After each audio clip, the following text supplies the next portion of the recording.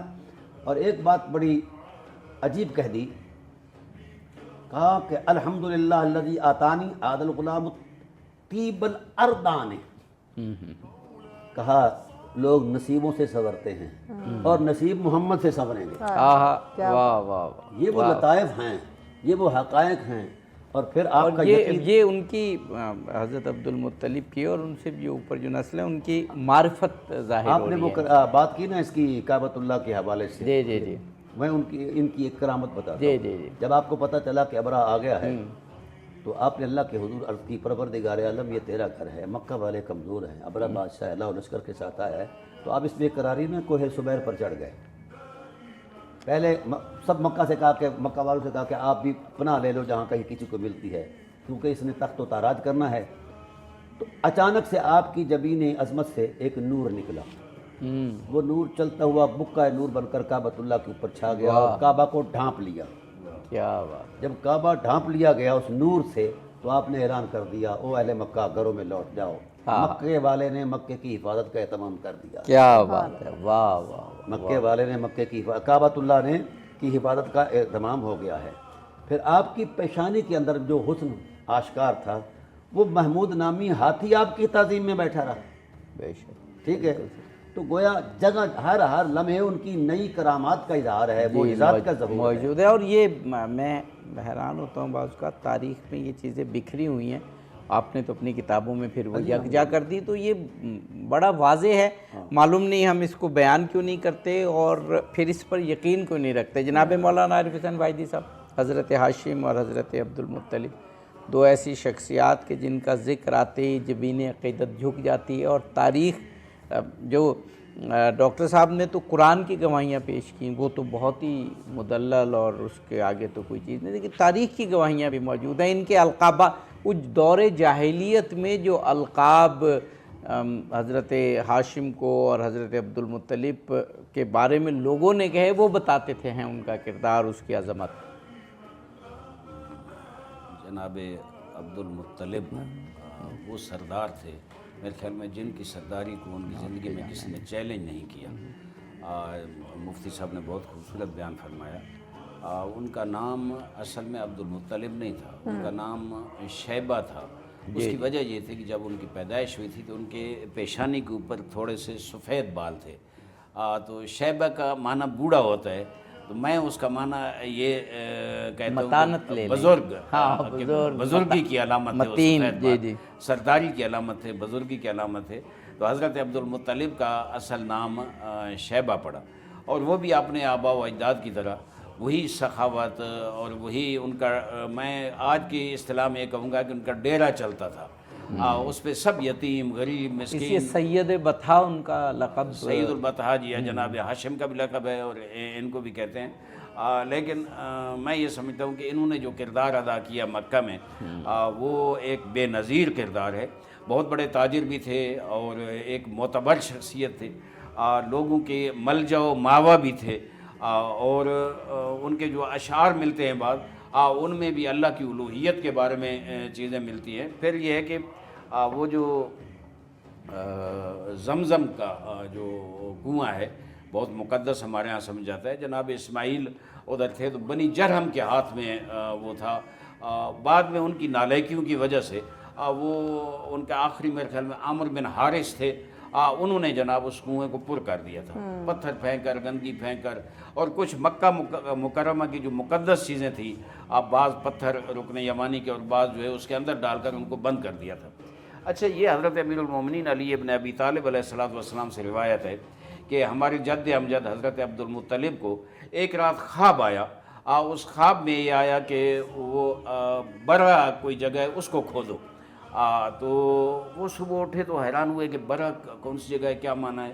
اگلے دن اٹھے تو اگلے دن سوئے تو انہیں پھر خواب آیا کہ میرے خیال میں مظنون کوئی جگہ ہے زواد کے ساتھ، اسے کھودو جناب۔ تو پھر وہ انہیں سمجھ نہیں، اگلے دن خواب آیا، تیسرے دن کہ وہ جو طیبہ ہے اسے کھودو، کوئی کنواں ہے، آپ پھر بھی سمجھ نہیں۔ چوتھے دن انہیں خواب آیا کہ وہ جو زمزم ہے کنواں اسے کھودو۔ پھر اس کی نشانی خواب میں انہوں نے پوچھی تو بتایا گیا کہ ان کی جہاں یہ زمزم کا کنواں ہے وہاں اوپر چیونٹیوں نے سوراخ بنائے ہوئے ہوں گے اور اپنے بل بنائے ہوئے ہوں گے، اور بھی کچھ نشانیاں بتائیں۔ تو جناب عبد المطلب نے دوسرے دن ہاشمی جوانوں کو لیا اور اس کو کھودنا شروع کیا، اور کھودا، اور اللہ کا شکر ہے نیچے سے وہ جو خانہ کعبہ کی مقدس بعض چیزیں تھیں وہ بھی نکلیں، وہ نکالی اور زمزم کو چالو کر دیا۔ اور انہیں خواب میں بتایا گیا تھا یہ زمزم ایسا ہے جو قیامت تک اسی طرح جاری و ساری رہے گا اور یہ دنیا کو سیراب کرے گا۔ ڈاکٹر صاحب ہمارے پاس اب 10-12 منٹ ہی ہیں گفتگو کے لیے، تو رسول پاک کے اجداد کے پاکیزہ سلسلے میں آپ نے بڑی خوبصورت گفتگو کی، حضرت ابراہیم، حضرت اسماعیل، پھر عدنان، پھر حضرت الیاس کا ذکر ہوا، پھر حضرت ہاشم، حضرت عبد المطلب۔ کیا تاریخ کے اتنے بڑے نام ہیں اور سیرت کے ایسے حسین گوشے اور پہلو ہیں کہ انسانیت فخر کرنے لگتی ہے۔ فرمائیے۔ بسم اللہ الرحمن الرحیم۔ گزارش یہ ہے کہ حضور صلی اللہ علیہ وسلم کے بالخصوص والدین کریمین کا تذکرہ یا آباء و اجداد کا تذکرہ یہ رسول اللہ کی ذات پر بھی فرض تھا، اور آپ نے وہ تذکرہ کیا، کئی خطبے دیے، ٹھیک ہے، اور ان کی حرمت کو بیان کر کے اپنی نبوت کی قوت میں اس کو بیان کیا۔ تو گویا اس اعتبار سے یہ اللہ کی حجتیں رہیں اپنے اپنے زمانے کے اندر، اور اللہ کی حرمتیں رہیں۔ الا ان اللہ حرمات ثلاث، حضور نے فرمایا کہ 3 حرمتیں اس کائنات میں ہیں، اسلام کی حرمت، میری حرمت اور میرے گھر والوں کی حرمت۔ تو ان حرمتوں کو بیان کر، ان کے بغیر، میں نے کہا ہے نا پچھلے اس پروگرام میں کہ ان کے تذکرے اور ان پر اعتقاد حسن رکھنے کے علاوہ کلمہ ہی نہیں کہلا سکتا۔ وہ اسی کلمے کی اصل ہیں، یہ معنی کلمہ ہیں۔ میں یہاں حضور صلی اللہ علیہ وسلم کی والدہ کریمہ کا اگر تذکرہ نہ کروں، والد کریم کا اگر الگ سے، تو میں سمجھتا ہوں کہ وہ ہم ویسے آپ ادھر بھی برکت کے لیے کیجئے گا، ایک ہم نے بالکل سیپریٹ پروگرام اس کے لیے رکھا، اور لیکن آپ اس میں بھی بے شک میں عرض کرتا ہوں کہ دیکھیے سید عالم صلی اللہ علیہ وآلہ وسلم کی ذات پر فرض ہے۔ آپ بڑی معروف آیت پڑھتے ہیں، ان اللہ ملائکۃ یصلون علی النبی، پڑھتے ہیں نا؟ اس آیت کریمہ کے نزول کے وقت صحابہ نے پوچھا کہ یا رسول اللہ علمنا الصلاۃ، ہمیں صلاۃ سکھائیے۔ اب صلاۃ کے لفظ پر علماء نے بڑا اپنا انداز فکر میں بیان کیا ہے۔ امام ابو حنیفہ علیہ الرحمہ نے کہا کہ صلاۃ کا مرتبہ اور معنی جو ہے یہ علم اور اپنے لفظ سے متعلق ہی نہیں ہے، یہ ایمان اور وجدان سے متعلق ہے۔ جو جتنا ان سے اہل بیت سے، حضور کے آباء و اجداد سے جتنا متعلق ہوگا محبت کے اعتبار سے، اس کے دل پر یہ القاء اللہ کرتا ہے معنی۔ تو انہوں نے کہا کہ صلاۃ کا معنی ہے بہو الاعتناء بشان النبی صلی اللہ علیہ وسلم، اللہ اعتناء فرماتے ہیں شان رسول پر اور اس کو بیان کرتے ہیں۔ اب آیت نازل ہو گئی، نزول آیت کے بعد اصحاب نے جب پوچھا کہ یا رسول اللہ صلاۃ کیا ہے، تو آپ نے فرمایا قولوا اللہم صلی علی محمد و علی آل محمد۔ اگر علی النبی کے تصور میں یہ جملہ مفید تھا تو حضور نے آل کا تذکرہ کیوں کیا؟ بالکل صحیح۔ تو یہ سبق دیا کہ نبوت کامل تب ہوتی ہے کہ جب آل کا تصور آئے۔ پھر یہاں رک گئے جاتے تو پھر بھی کلام مفید تھا عربی تکلم میں، پھر فرمایا کما صلیت علی ابراہیم۔ واہ واہ واہ واہ، کیا ڈاکٹر صاحب کیا خوبصورت دلیل آپ نے دی۔ ابراہیم، جی جی جی، واہ بس ایک لمحہ آپ سے مانگوں گا، واہ واہ کہ آل ابراہیم یعنی وہ درود بھیج جو آل ابراہیم پر تو بھیجا کرتا تھا۔ زمانے کی عقائدوں کا تصور سمٹ جاتا ہے جناب۔ واہ واہ۔ اور یہ قبلہ تشریف فرما ہے، جب بھی کوئی امر اللہ تعالیٰ کی الہی سے آتا ہے نا، نازل ہوتا ہے، تو اس کا پہلا مخاطب اور پابند حکم نبی ہوتا ہے۔ اب اس قاعدے کے مطابق رسول اللہ کی ذات پر واجب ہے بحیثیت رسول کہ وہ اپنی ماں پر، اپنے باپ پر درود پڑھے۔ کیا بات ہے، واہ واہ واہ۔ اور نماز میں نماز ہی مکمل نہیں ہوتی، اور آپ نے جو فرمایا کہ آل پر درود یعنی جو رسول اللہ کی آل ہے، اور پھر ابراہیم یعنی جو رسول اللہ کے اجداد ہیں۔ عام درود نہیں، یعنی خاص درود انہوں نے طلب کیا۔ واہ واہ۔ اور اس تصور میں بڑا عجیب سا قرآن کریم کا نظم ہے، ان اللہ ملائکتہ، یہ 2 جملے ہیں، جملہ اسمیہ بھی ہے اور فعلیہ بھی ہے۔ اسمیہ اسم سے شروع ہوتا ہے، پھر ہر جملے کی الگ خصوصیت ہے جو طبی معنی سے. تو یہ جملہ اسمیہ کا طبی خاص ہے تسلسل اور استمرار، جو عمل مسلسل ہو، کہیں ایک لمحہ کے لیے بھی رکاوٹ نہ ہو. تو گویا آبائے محمد پر اللہ اس تسلسل کے ساتھ درود پڑھتا رہا واہ واہ، کہ لمحہ کے لیے آنکھ بھی نہیں جھپکی، نہ اسے اونگ آتی ہے نہ نیند آتی ہے. کیا بات. تو مرتبہ درود کا معنی یہ ہوا کہ اللہ ان کی تعریف اور صفت و ثنا کرتا رہا، ان کے مقام و وقار کو بلند کرتا رہا، اور اسے بیان کرتے ہوئے کتنے عرصے لگ گئے. اتنی ہیں ان کی شانیں. شپرا چشم اگر نبیند آفتاب، آفتاب رہتے گناہ. کسی اندھے کو اگر یہ مقام نظر نہیں آتا تو آنکھ کا علاج کرے. اچھا ڈاکٹر صاحب، آپ نے تو وہ اللہ تعالیٰ تو ظاہر ہے زمان و مکان سے ماور ہے، اور وہ درود بھیج رہا ہے تو ہمیشہ کے لیے، لیکن ہمیں آج کی دنیا میں بھی نظر آتا ہے. بلکہ میں اگر آپ اجازت دیں تو گفتگو کا سلسلہ، کیونکہ ہمارے پاس 3-4 منٹ ہی ہیں گفتگو کے لیے اور پھر ہمیں نعت پر جانا ہے، کہ ابھی بھی جب ہم دیکھتے ہیں کہ دنیا میں ایک لمحہ بھی ایسا نہیں جب رسول اللہ کے آل اور رسول اللہ کے اجداد پر درود نہ پڑھا جا رہا ہو.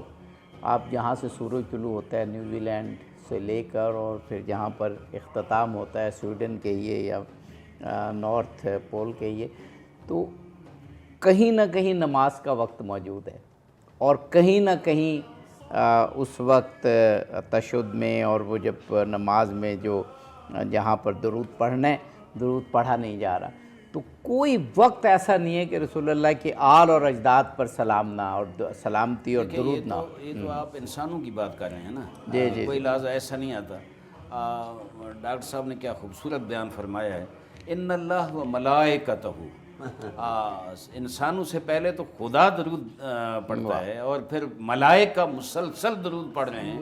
اگر اس کی تفسیر میں احادیث کو چیک کریں بہار الانوار میں اور بڑی کتابوں میں، میرے خیال میں چھلک رہی ہیں کہ درود کتنا پڑھا جا رہا ہے. ایک لحظے میں شاید میں اگر عدد بیان کروں تو میں اس عدد تک نہ پہنچ سکوں، اتنا درود شریف پڑھا جا رہا ہے. اور انسان تو آپ فرشتوں کی بات کر رہے ہیں تو ان کی تو تعداد گنی نہیں جا سکتی. اور خود اس سے بڑھ کر اللہ خود فرماتا ہے کہ میں تو ان اللہ و ملائکتہ، اللہ درود پڑھتا ہے اور اللہ کے ملائکہ درود پڑھتے ہیں. تو میں سمجھتا ہوں یہ دیکھیں عابدی صاحب، یہ خاندان ہی ایسا ہے. ہم نے آج کے پروگرام میں بہت استفادہ کیا ڈاکٹر صاحب سے. خاندان ہی ایسا ہے کہ ان کا تذکرہ جاری رہے تو انسان کے دل خوش رہتے ہیں، زندگی خوشگوار رہتی ہے. اور درود شریف کے جو فضائل ہیں وہ اگر سارے دن آپ اس کی تسبیح پڑھتے رہیں تو آپ کی زندگی میں کتنی برکت آئے گی، اپنی زندگی کتنی مبارک ہوگی. میں یہاں ایک نقطہ جو اشارہ کیا ڈاکٹر صاحب نے، وہ جو سوال ہوتا ہے، میں یہاں بڑی معذرت سے عرض کروں گا کہ آج میں دیکھتا ہوں سوشل میڈیا پہ بھی، باقی جگہوں پہ بھی گفتگویں ہوتی ہیں، کانفرنسیں ہوتی ہیں، ہم جاتے ہیں. آج کل بنو امیہ کا بہت زیادہ ذکر ہو رہا ہے، لیکن بنو ہاشم کا ذکر کیوں نہیں ہوتا؟ یہ مسلم ہے کہ بنو ہاشم خاندان افضل ہے، اور پھر بنو امیہ نے تو ہمیشہ ان کے راستے میں رکاوٹیں ڈالی ہیں. کون سا دور آیا جب انہوں نے رکاوٹیں نہیں ڈالی؟ ہاں یہ ہے کہ ان میں 2-4 لوگ ایسے ہیں جن کا ہم احترام کرتے ہیں، باقی جو ہے وہ مسلسل یہ سلسلہ رہا. لیکن میں یہ سمجھتا ہوں ہر دور میں حق جو ہے وہ سر چڑھ کے بولا ہے. بنو ہاشم کے جو، اور جناب یہ باتیں کی جاتی ہیں نا آج جناب ہم ایک جگہ گئے تو کہا مقدسات کی جناب توہین نہیں ہونی چاہیے.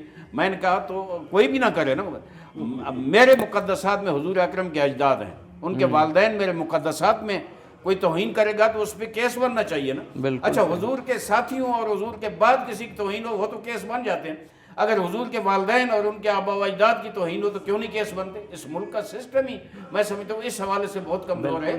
آکے حضور کے والدین آج وہ خیر و برکت کا منبع ہیں، اور وہ مطہرہ شجرہ جو ہے پاک و پاکیزہ شجرہ اس کے سب سے اعلیٰ فرد ہیں، ان کی توہین کیوں ہوتی ہے؟ جناب عبد المطلب جو ابرہہ کا لشکر، میں مختصر کرتا ہوں 1 منٹ جی ہمارے پاس جی 1 منٹ ہے، 1 منٹ میں عرض کروں گا. اس میں سب سے بڑی چیز آگے اس نے جب کہا کہ میں آپ کا کعبہ گرانے آیا ہوں جو آپ کا مرکز ہے، محور ہے، آپ کی عزت کا سبب ہے.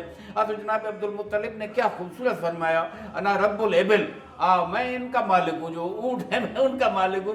کعبہ کا بھی ایک مالک ہے. میں اپنی اگر عوانوں والی زبان میں کہوں گا، میں یہ کہوں کہ پتر لگ جائیں، اس کا بھی ایک مالک ہے جڑا وہ تیری انتظار بیٹھے. تو میں یہ سمجھتا ہوں کہ یہ جناب عبد المطلب کا توحید پہ عقیدے کا